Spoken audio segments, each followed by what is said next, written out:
Olá! Você já precisou lidar com algum trauma na sua vida? Existem traumas que estão distantes de nós temporalmente, traumas da infância, da adolescência, alguns traumas mais recentes. Quando enfrentamos algum trauma, obviamente estamos dizendo de perdas, prejuízos, frustrações, traições, danos, dificuldades. Quando enfrentamos os traumas da vida, é muito importante encontrarmos o caminho da graça, porque a graça de Deus faz toda a diferença quando estamos experimentando uma situação traumática.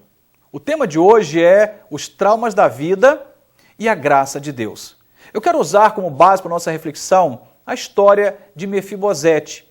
Eu queria então ler uma parte da Escritura Sagrada que narra essa história. Está registrado em 2 Samuel capítulo 9, verso 7, e diz assim: E disse-lhe Davi, não temas, porque de certo usarei contigo de benevolência, por amor de Jonatas teu pai. E te restituirei todas as terras de Saul teu pai, e tu sempre comerás pão à minha mesa. Essa é a palavra de Davi destinada a Mefibosete. O contexto é simples. Mefibosete, ele era filho de Jonatas, neto de Saul, o grande rei. Naquele momento de guerra, de conflito, há uma notícia. Jonatas e também o seu avô Saul morrem. No momento de muita confusão, a empregada, a serva que cuidava desta criança, ele era bem pequeno, bem criança, na correria esta criança cai. E ao cair, ela fica aleijada das pernas.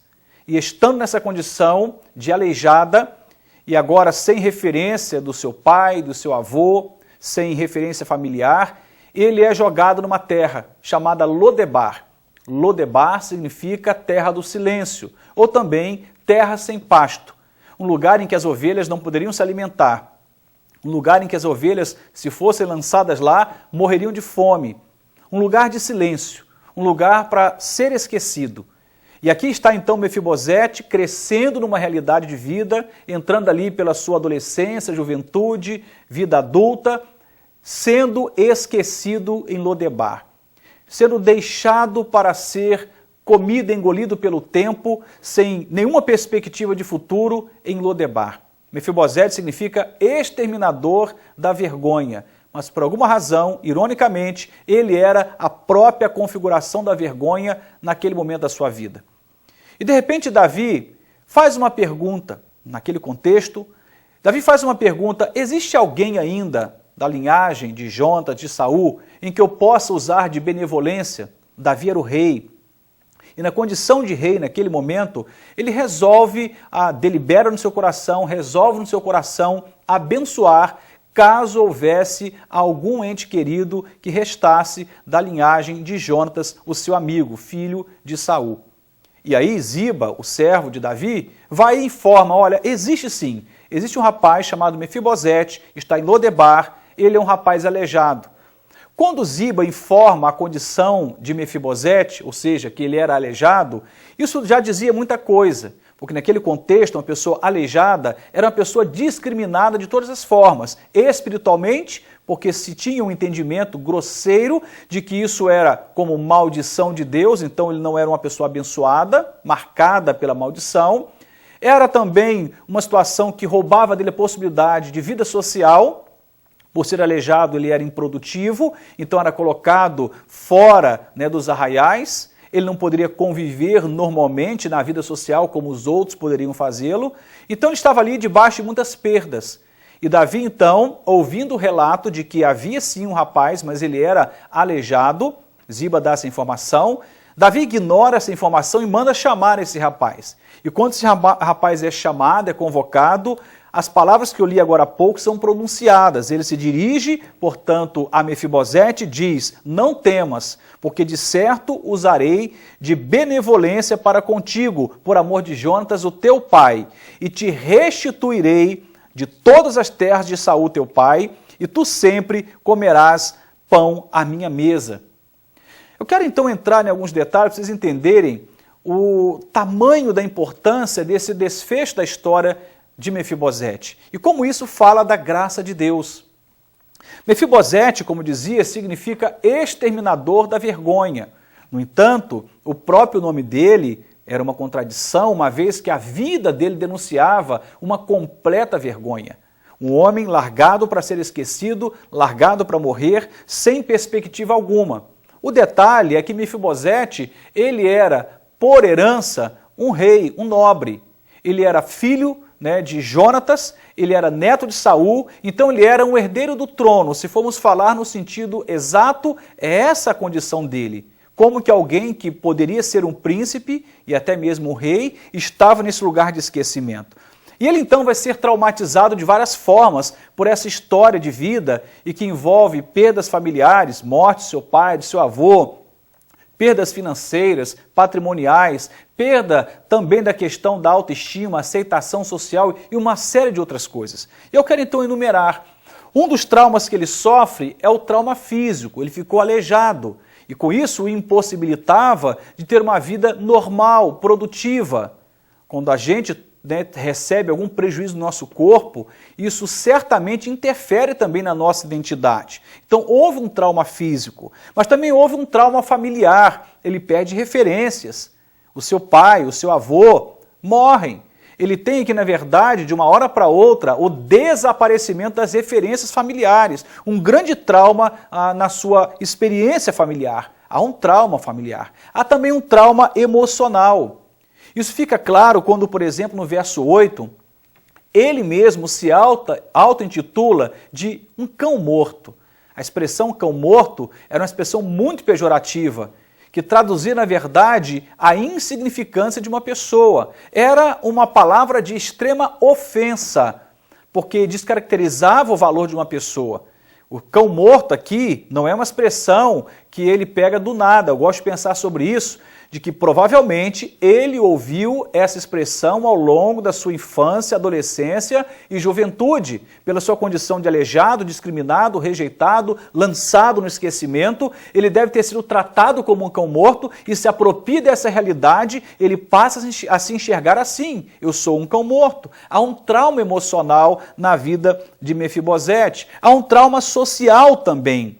A cidade que ele estava era uma cidade destinada aos doentes, aos miseráveis, aos cegos. Ele estava num lugar de exclusão social. Havia um trauma social muito grande. Ninguém lida bem com rejeição.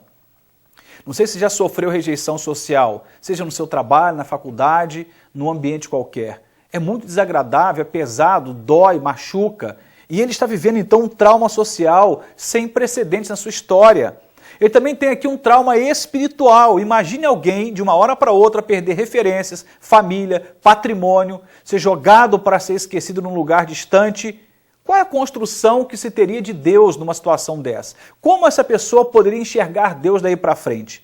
Havia uma ideia de escravidão, de punição, de punição atribuída a ele, sem ele saber nem mesmo por que tal punição. Portanto, havia um trauma espiritual. Diante dessa realidade, algo precisaria acontecer. E o texto que nós lemos agora há pouco fala dessa ação de Deus sobre a vida de Mefibosete, derramando graça sobre ele e restaurando a sua vida, ressignificando seus traumas e fazendo com que ele pudesse voltar a sonhar e a viver. Primeira coisa que Davi manda fazer, e é bom que a gente entenda que Davi aqui é uma tipologia de Cristo, ele representa de algum modo aquilo que Cristo lá na frente iria fazer conosco, restituir a nossa vida, a nossa alegria, a nossa perspectiva de futuro, dar-nos o privilégio de nos assentarmos à mesa dele, comer do pão dele, e sermos tratados não mais como escravos e esquecidos, mas como filhos amados, como príncipes de Deus. É isso que Cristo faz lá na frente. E Davi é essa tipologia bíblica que aponta para Jesus. E Davi, a primeira coisa que ele faz é tirar esse moço da terra do silêncio, dando voz para ele. Tira ele da terra do silêncio, traz ele para perto de si, para perto dele, do trono, e dá a ele voz. Ele também vai fazer com que a sua condição, que era de um homem aleijado, fosse apagada como critério para ser ou não ser abençoado. Diz: vou te restituir. Não importa se você é um aleijado ou não, eu vou te restituir. E você vai comer a minha mesa para sempre. O pão que eu comer, o vinho que eu beber, você vai partilhar dele. O que estiver à minha mesa estará para você. E vou restituir tudo o que você perdeu. Olha que coisa tremenda. Isso fala de graça, de favor imerecido, da dispensação da bênção de Deus sobre a vida de Mefibosete. Mefibosete, ele tem a sua história reescrita e agora o nome dele começa a fazer mais sentido, exterminador da vergonha. A sua vergonha, ela é exterminada pela graça de Deus dispensada a ele por meio do rei Davi. O bom da gente focar aqui é que o olhar das pessoas para com ele não era um olhar positivo. O próprio Ziba, que era um servo de Davi, vai olhar com desdém, com discriminação e vai pontuar o fato dele ser um homem aleijado, portanto não merecedor do favor do rei. Mas Davi ignora isso, porque para Davi não era importante se ele era aleijado ou são, mas era importante que ele era herdeiro do trono. Ele era filho de Jontas, seu melhor amigo, e portanto deveria ser restituído. Deus nos olha como filhos, por mais que nós tenhamos sido ao longo da vida aleijados pela nossa condição de pecado, porque somos pecadores, e aleijados pelos traumas da vida, há uma cura no trono de Deus, lá no Calvário, na figura de Cristo, que mais do que Davi, é o Rei dos Reis, o Senhor dos Senhores, que é nos restituir o privilégio da vida. E podemos nos assentar à mesa do rei, comer do pão com o rei, tomar do cálice do rei. E o detalhe, como no Salmo 23, o texto diz que o cálice, a mesa de Deus, sempre transborda. Sempre transborda. O cálice, a mesa do rei, sempre transborda. Esse é o cálice de Deus, o cálice que transborda. Deus quer nos abençoar. Eu não sei quais são os traumas da sua vida. Posso falar dos meus e daqueles que Deus já curou, que foram muitos. Quais são os seus traumas? Você pode olhar para esse trauma como algo definido, que é sinônimo de vergonha, mas você pode olhar para isso como um desafio pessoal de, pela fé, crer de que há um rei que te convida a assentar-se à mesa com ele e que te convida a restituir a sua vida e dando a você o favor, sobretudo o favor de ter perspectiva de futuro, de vida abundante, de vida plena. Há um favor de Deus, a graça de Deus, ela é dispensada sobre nós de um jeito extraordinário, de maneira em que nós podemos dar a nós mesmos, pela fé, o privilégio de um recomeço. Como diz lá em Hebreus, capítulo 4, verso 16, cheguemos, pois, com confiança ao trono da graça, para que possamos alcançar misericórdia e achar graça, a fim de sermos ajudados em tempo oportuno.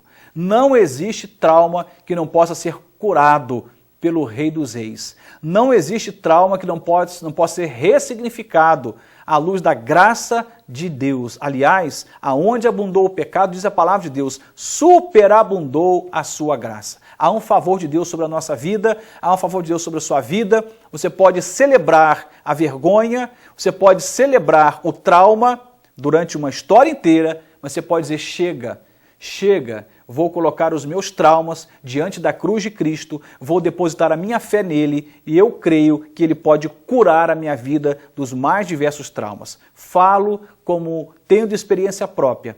Os meus traumas foram curados pelo Senhor.